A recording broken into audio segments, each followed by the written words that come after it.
Hello everyone. Today is Thursday, April 6, 2023.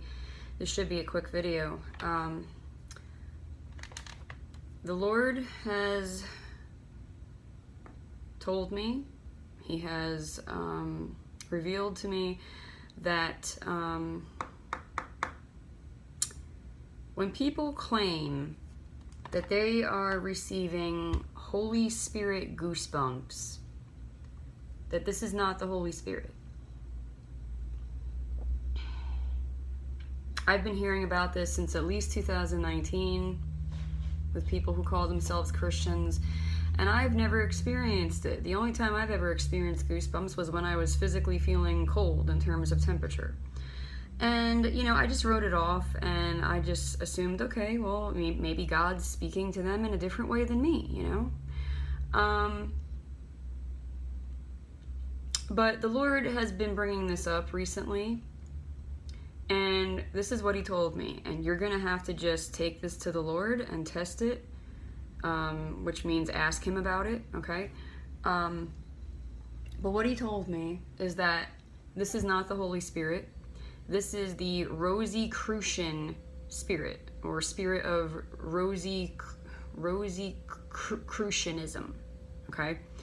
And just recently, the Lord had me define that spirit, because I am revamping the list of evil spirits from the Pigs in the Parlor book written by the Hammonds.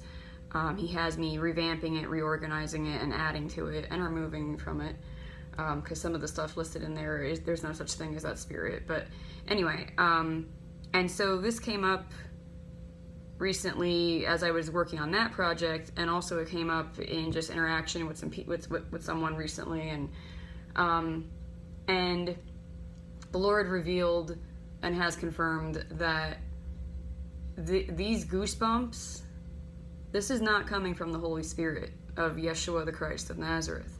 This is an evil spirit posing as the Holy Spirit, and the spirit, the name of this spirit that God is telling me that this is the Rosicrucian Spirit, or the spirit of Rosicrucianism. I'll spell it out in the title.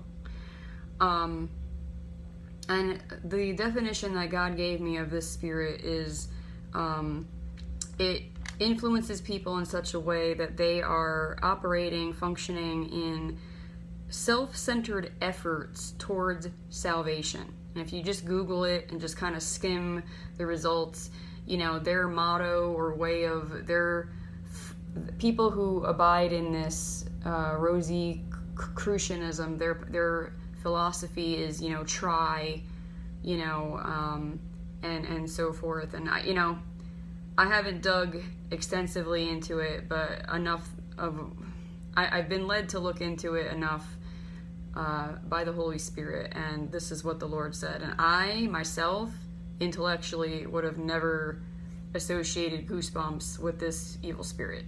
This is not me, this is the Holy Spirit, and the Lord told me to expose this, because there are a lot of people who call themselves Christians who are having this experience, and they believe it's the Holy Spirit giving them confirmation, or that it's the presence of the Lord, when it is not. And it is leading people astray. Just recently I was having a conversation with someone, and they are in a bad situation right now where they're pretty much stuck. It's going to take a miracle of God to get them out of this situation. And long story short, how they got into that situation was they took these goosebumps as confirmation that the Lord was telling them to go a certain path, and that path blew up in their face, so to speak, okay? It was not the Lord's will. And I'm not saying that the Lord's path for us is always smooth sailing. It's not. It often does include persecution and difficulty and so forth. But this person is now stuck in an ungodly situation that God does not want them in. And it's going to take God rescuing them to get them out of it. And it all, going back in time, it was because this person got supposed, Holy Spirit goosebumps, and that was not the Holy Spirit. And at this point, the Lord is now telling me to expose this, okay? So just making you aware. Again, go and ask Him about it yourself, okay? ask for him to reveal and confirm this to you personally. But you know, once you get that confirmation, please do continue to expose it, make people aware. All right. I bless you all in the name of Yeshua, the Christ of Nazareth.